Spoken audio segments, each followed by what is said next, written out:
Currently, it's summer here in my hometown of Mobile, Alabama, and something we talk about quite often in the summer, of course, when it comes to exercise is the heat.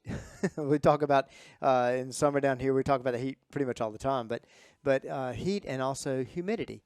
And I've spoken before about heat acclimation or training or exercising in heat, and how you should kind of train yourself for that and how you can exercise in those conditions.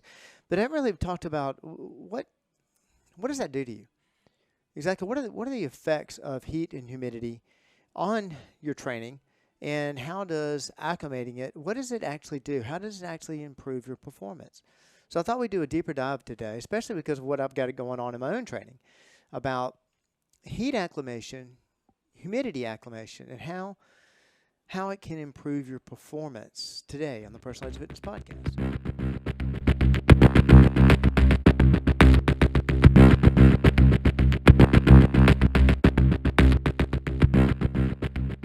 Good day and welcome to the Personalized Fitness Podcast. Thank you so much for joining us today. My name is Garrett Williamson. I'm president of Personalized Fitness.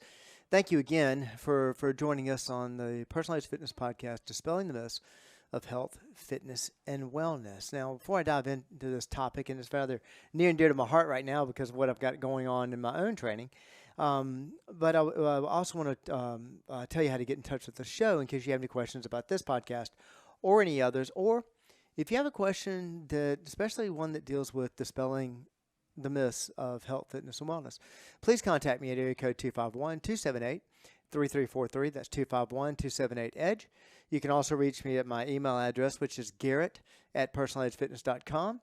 Personalizedfitness.com, of course, is our website. You can contact us there. You can also contact us at our Facebook page, which is Personalized Fitness. Hit me up on X at Team PE if you are so inclined. Let me tell you why I'm doing this particular podcast. It happens to have something to do with my training. And as I was training and thinking about it and working on aspects of my own training, it brought me to my favorite question, which is why. Or how? What does it exactly do? I've talked to you about this on the podcast before.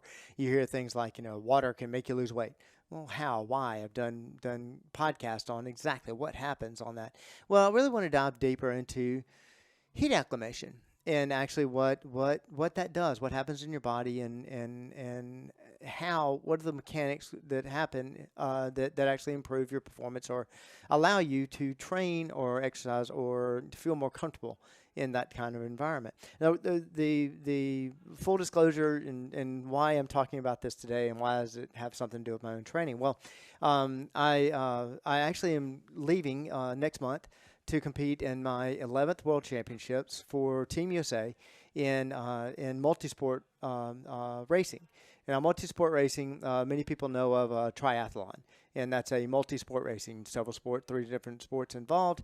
But there's a huge array of multisport training, and there's a large number of competitions that happen on the national and international level in multisport. And you can have all kinds of things from even involving mountain biking and kayaking and what have you. But the ones that most people are familiar with, of course, are triathlon, the run, bike, swim event. I've done that. I've actually competed for Team USA in sprint triathlon, and competed at nationals, and then a race for Team USA and quite a few world championships in sprint triathlon, but it's not it's not my only one, and it's not my favorite. There's another competition that I competed in called Aquabike, and that is a swim bike event. And there are different distances for all these. There's like triathlon, there's sprint triathlon, there's intermediate, there's or the Olympic division they call it. There's a half Ironman, Ironman. In aquabike, there are different levels. There's a sprint aquabike, there's an intermediate aquabike. The one that I am competing in and happens to be my most favorite is called the aquathlon. And a lot of people say aquathon, and that's becoming more accepted as the way to pronounce that word. But it's actually aquathlon, and that is done correctly. Well, I shouldn't say correctly. When you have warm water and don't use a wetsuit, the race is performed as a run, swim, run event, just like a duathlon. Duathlon. Typically, there's several different types of duathlons, but the most common, of course, is a run-bike event where it's a run-bike-run event. And this is an aquathlon. It's the only one that the distance is competed right now. There probably are longer distance aquathlons. This particular one happens to be a 2.5K run with a 1,000-meter swim in the middle of it, and then a 2.5K run. When it's a cold weather or cold water event, they do it as a 1,000-meter swim and a 5K. So obviously, this event that I'm competing in is a 5K split in half with a 1,000-meter swim. It happens to be my favorite. My favorite event in all of multisport. Favorite sport is swimming, and this happens to favor not only my abilities, but it also happens to favor my lifestyle because the training for it, you don't have to train in the third sport. You can use that as cross training, and also very selfishly, it's one I can do carry on when I travel worldwide. I don't have to actually haul my bike around, though that is convenient because if you have a bike case, you can bring a lot of things back in that, which is kind of neat. So I'm actually having the privilege, the pleasure and privilege and honor for that matter, to compete in my 11th World Championship for Team USA at the ITU World Multisport Championships, which is going to be held in Townsville, Australia. Now, I'm looking forward to this event because I feel like compared to some of the European racers, I will actually have an advantage. Now, the Aussies will definitely have an advantage. Many of them not only train in that climate, but many of them train at this actual place where we'll be racing. So they'll obviously have a course advantage and temperature and environment advantage.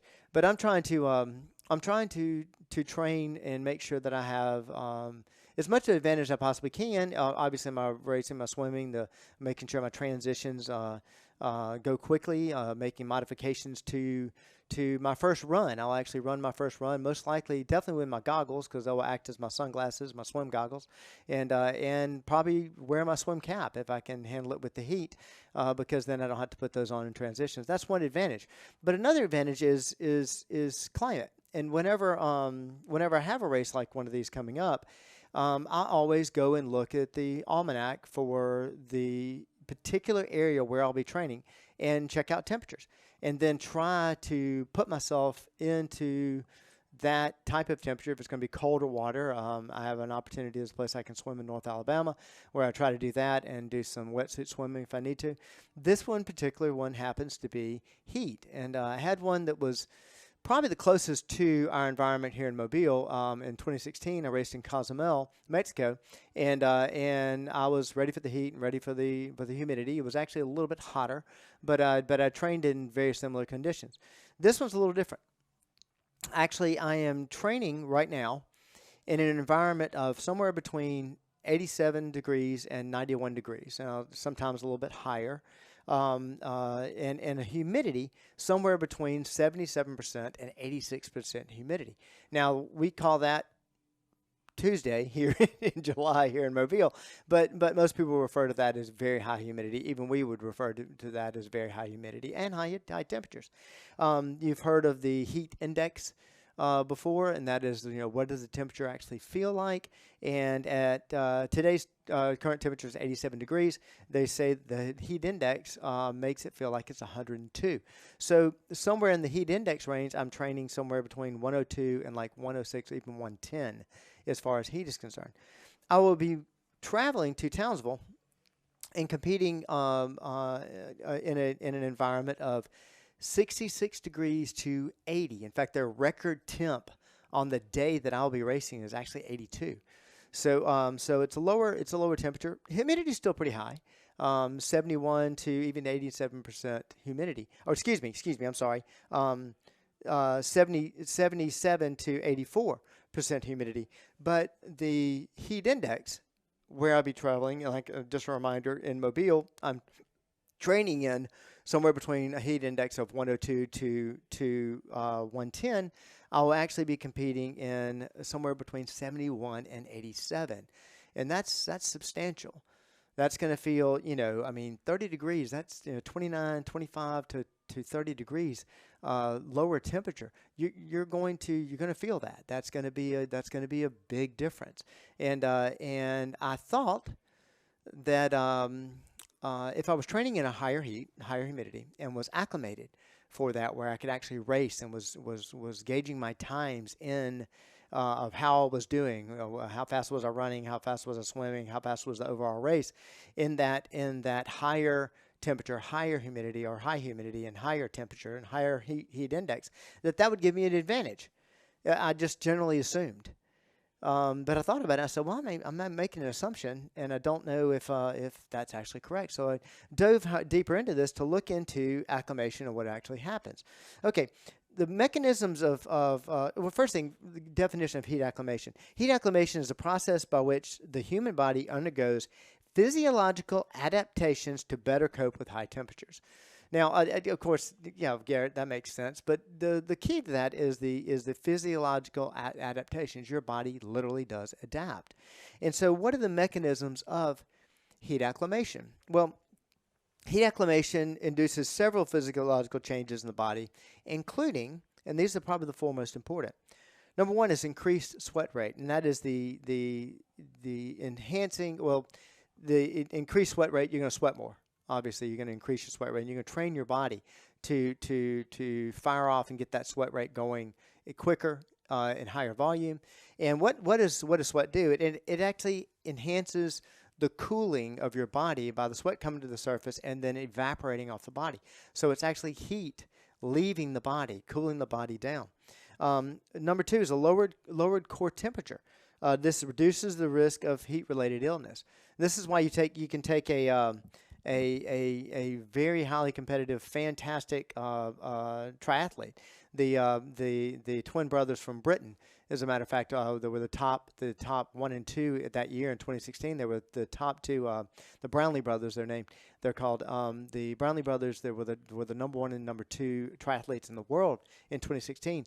And one of the Brownlees actually was going to place.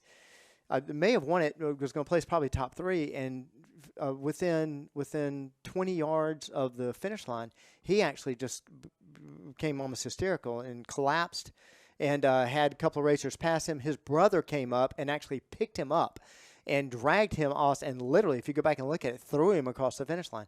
And what had happened, the heat had gotten to him. He had been training in Britain or training in other places. He had not fully acclimated to that high heat, high humidity. Had nothing to do with his overall performance. It had to do with this fact that he just wasn't ready for the heat.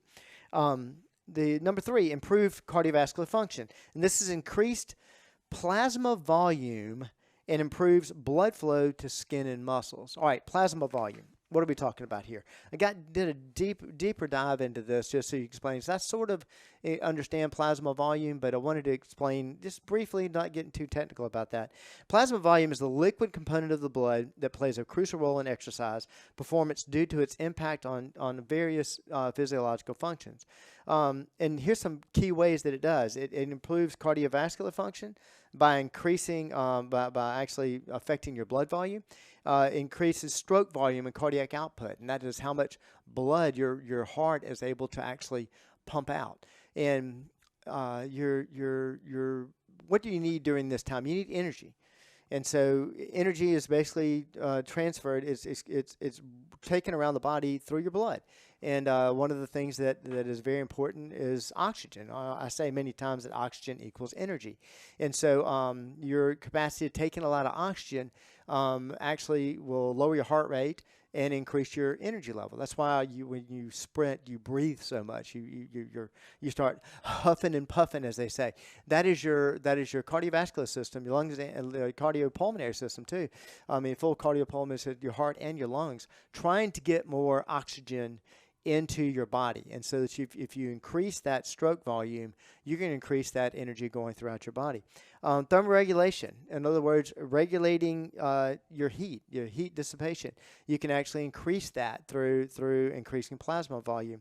It also enhances your sweating. That's part of thermoregulation.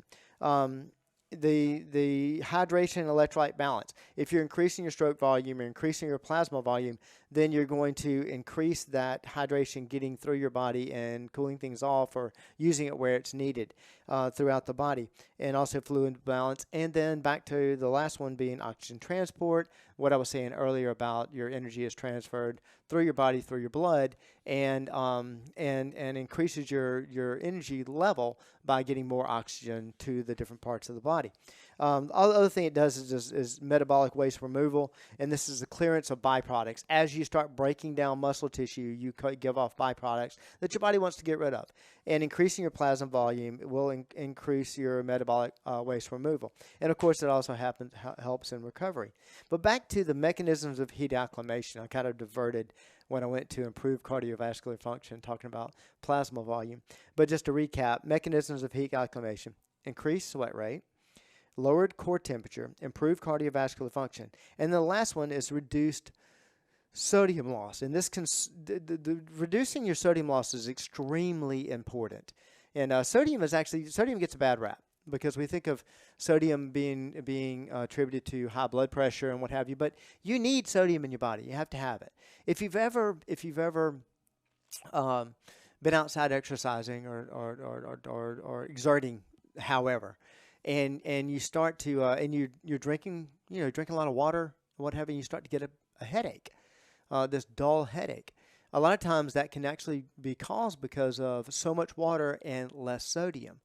And the reason you get that headache is your brain literally swells and starts putting pressure on your cranium, and that's why you end up getting a headache.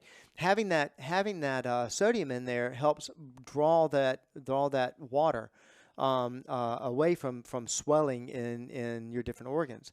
And so sodium is extremely important. It is one of the key, I would say it's number one, electrolyte, that and potassium, electrolyte that you need during exercise. There's a lot of hype out there about electrolytes. And electrolytes are important. Don't get me wrong; they're very important. But there's so much hype about it because there's a lot of products that have electrolytes in them, and of course, people are trying to hawk the need for electrolytes and sell these items, so they create a lot of fear associated with electrolytes. The reason I say that is that when I've talked to people about increasing their intake of water, one of the first things they say, well, it'll wash out all your electrolytes. No. Through normal everyday activities, no, you're not going to. And if you're eating regular, then you're not going to wash out your electrolytes by taking in the recommended daily allowance of water, which is 100 ounces. In these extreme conditions, that's where it's important to take in electrolytes. For instance, in this race, which should be 50 minutes or under for a highly trained athlete, hopefully in my case it's going to be under 45 minutes and maybe even lower than that. It's intense. It's not very long. That may seem like long, but it really isn't compared to an Ironman, which can take hours. This is an under an hour event. But in those extreme conditions, I'll, of course, hydrate well before the event, but shortly there before the event, and if I'm able to during the event, and definitely afterwards, I will be drinking some sort of fluid that has electrolytes in it. That can be a Gatorade, a Powerade, an electrolyte additive. I happen to like using a powdered additive in my water bottle, which is always near and dear, and sometimes it's flavored and actually adds electrolytes. In my high intensity training, I actually do that. So anyway, those mechanisms, that's what they do. They increase sweat rate, they lower the core temperature, improving your cardiovascular function, and reducing sodium loss. There are several methods that are involved with heat acclimation, but actually, I'm going to get to that in just a second. But also, in particularly in my case here, and I won't stay on this too long. Hopefully, is I'm actually going to be training and be prepared, acclimated for a higher temperature. Probably the same humidity rate, depending on what humidity we have that actual day. It may actually be lower than what I've been training in. But let's say it's the same. Either way, I will be training. My body will be more conditioned for a higher heat, which will actually give me an athletic advantage over those that may be like the Aussies that are trained for that particular area. I'll actually have a slight advantage because I've been training in a higher heat. So my core temperature will be lower, will be used to being lower and what have you. My sweat rate will be prepared for a lot heavier task than what I'm going to what I'm going to experience. My cardiovascular function, sort of like almost like training at altitude. You increase your red blood cells training at altitude. That's why you've probably heard of blood doping. People that train at high altitudes, they increase higher concentration of red blood cells, and they'll actually pull them out of the body. And just before the race, they go to a lower altitude, and actually reintroduce those red blood cells to give them an advantage. Red blood cells help you with oxygen transfer, and so they'll feel like Superman at a lower altitude. In this case, I'm training from going from a higher temperature to training in a lower temperature, and so my cardiovascular function will be trained even better than the conditions I'll be in, and my sodium loss should be less. I'll still use the same electrolytes. I won't be overdoing it with electrolytes, but I'll be more than used to this. This will actually it'll feel cooler to me. The water temperature definitely will. I'm training in water temperature that's in its 80s or mid to high 80s, and I'll be in water temperature that's in the 70s. And so it'll actually, I'll get a little bit of heat from that first 2.5K. When I plunge into the water, it's going to feel relaxing almost because of being in that or being that highly acclimated. There's ways that you can actually train yourself for or become acclimated to the heat. And this is for anybody. This is for anybody that lives in or is traveling to a higher temperature, a higher humidity, or for those of us that are in Alabama here, South Alabama. I've talked about this before on a podcast, how you want to expose yourself to it and get slowly acclimate. And here's a way of doing it. Progressive heat exposure is one of the number one way, and that's duration and intensity. Start with a moderate to intensity exercise in heat for 20 to 60 minutes per day, and you gradually increase that duration over 1 to 2 weeks. So don't do it, usually about 10%, 10 to 15% change in your duration as the time goes by, week to week, in order to slowly acclimate yourself for it, so you don't go out and just pass out or have any kind of ill effects from being in the heat. If you slowly train yourself to it, if you continue to do that, no matter what temperatures we have. In South Alabama, it starts getting really, really warm end of April, May, and then by August, September, it's extremely hot. But if you're progressively making those changes, you continue training in that heat, you will easily acclimate for it. Hydration strategies, extremely important. Maintaining adequate hydration, first and foremost, before. You want to hydrate before you need it. You want to make sure the body is hydrated prior to going into that out in that heat. So in the morning, making sure you're downing a good volume of water. In my particular case, and everybody's different, in my particular case, I'm going to have, I'll actually race at 8 a.m., so I will have a good, at minimum, 50 ounces of water, if not more, on board, and my urine will actually be almost clear. It'll be a little bit affected because I'll have some electrolyte intake, but I'll be very well hydrated. I'll be thinking well, feeling good, energy level will be good prior to the exercise. And then I have a water bottle. I have a water bottle in my transition station. I'll most likely hit it just before the swim, or definitely right after the swim and before my last run. I'll make sure just topping off the fluids, making sure I stay hydrated.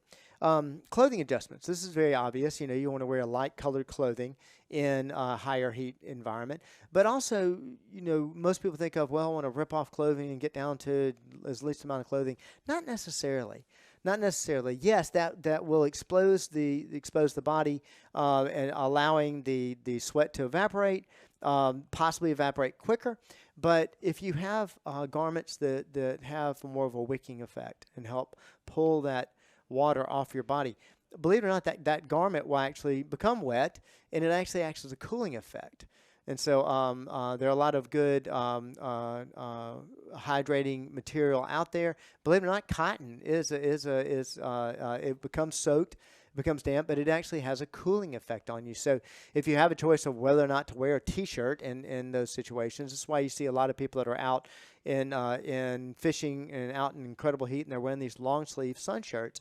They're protecting themselves from the sun first and foremost, but it's actually creating a cooling effect to the body. So, and then monitoring it.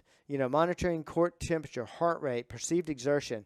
You can do this through your Apple Watch. You can do it through I have a Garmin. I can actually do it through my Garmin, and I can go back and look. How is my heart rate responding to this? Where is it spiking, and what is it spiking to? And as I train, it's actually something I look at, especially in my second run, where my highest maximum heart rate is, and if as I train it's starting to come down.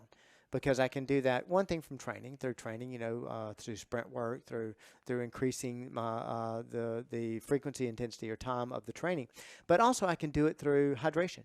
I can do it through the foods that I eat. I can do it through clothing, and do it through breathing techniques that you can lower your heart rate. Because remember what I said before about why you huff and puff, why that cardiopulmonary system is working so high, is trying to get that oxygen to your body. And so if you increase your breathing techniques, do things like after a sprint workout, after a sprint, a set that I do, and a rep I do, and then I'm taking a break, I will do what's called over breathing. I will enhance. I won't just barely breathe. I will really overdo it for 3 or 4 breaths, trying to get more oxygen into my body. I'll even do that constantly through the transition, almost to the point of hyperventilation, because I'm trying to get as much oxygen. And if you do that, it's amazing. You do that, you'll watch your heart rate actually drop a lot faster, and that'll help you deal with that. So there's several studies that I always like to back everything up with studies, but there was a study that came out in the Journal of Sport Medicine.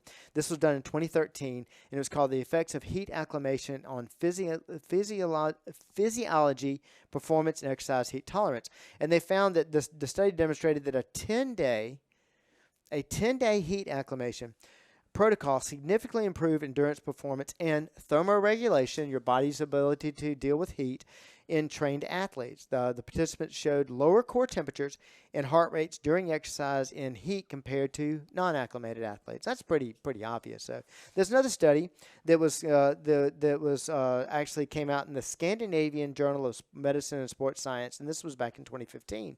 And this research found that heat acclimation improved cardiovascular stability and reduced thermal strain. So whenever you get heated, you get overheated, that affects your cardiovascular system, and that's what they call thermal strain. And it led to this acclimation, led to, of course, enhanced performance and reduced fatigue. Has a lot to do with your recovery. If you're zapping all your nutrients out, and especially your water, you're getting completely hydrated after a race or an exertion, you don't go to the bathroom for a long time because you have no fluids whatsoever. Well, that's gonna cause a lot of damage, and it's also going to cause you to be very, very, very sore. And why is it going to cause you to be sore? Well, you've broken down the same amount of muscle tissue, whether you were hydrated or not, if the exertion is the same, but your body wasn't able to repair. And as soon as I finish that race, even during the race, my body will start trying to repair everything. Well, it needs fluid for that. If it doesn't have fluid, that's why I'd be even more sore the next day. So I get a massage afterwards and hydrate. So, but that's what that study found. And a third study, this was actually called the Integrated Physiological Mechanisms of Exercise Performance Adaptation and Maladaptation to Heat Stress. And this came out in the Journal of Comprehensive Physiology in 2011. This study highlighted that heat acclimation increased what we were talking about earlier, plasma volume and sweat rate, leading to better maintenance of electrolyte balance and hydration status during exercise. All right, obviously the things that you're going to experience through acclimation is enhanced performance, reduced risk of heat-related illness, and improved recovery. Now, selfishly, I chose this topic because of what I'm involved in right now, but it does affect you. If you're going to the lake somewhere, you're going to the beach for the summer or what have you, you're going for a vacation, acclimating yourself, taking a little time, start planning. It's kind of neat. If you're planning on vacation, go ahead and start kind of tuning up for your vacation. It'll get you excited about it. But about 10 days out, start doing that heat acclimation. Put yourself into a hotter environment. Start those hydration techniques. And believe it or not, it'll make your vacation a lot more fun. And if you're exercising, well, you don't have to avoid the heat. You just have to, obviously, acclimate for it. So, listen, if you have any questions about this, again, reach out to me at 251-278-3343. That's 251-278-EDGE. You can also reach me at Garrett, Garrett, at personalizedfitness.com. That's our website, Facebook page. Hit me up on X at Team PE if you are so inclined. Don't avoid it. Don't be scared of it. Don't believe this nonsense that you can't be out in that heat. Yeah, you can. Just have to train for it. Just have to plan for it. And planning for it and acclimating for it and enjoying it is just one more way we help you reach your level of wellness. Thank you so much for joining me today, and I look forward to seeing you next time.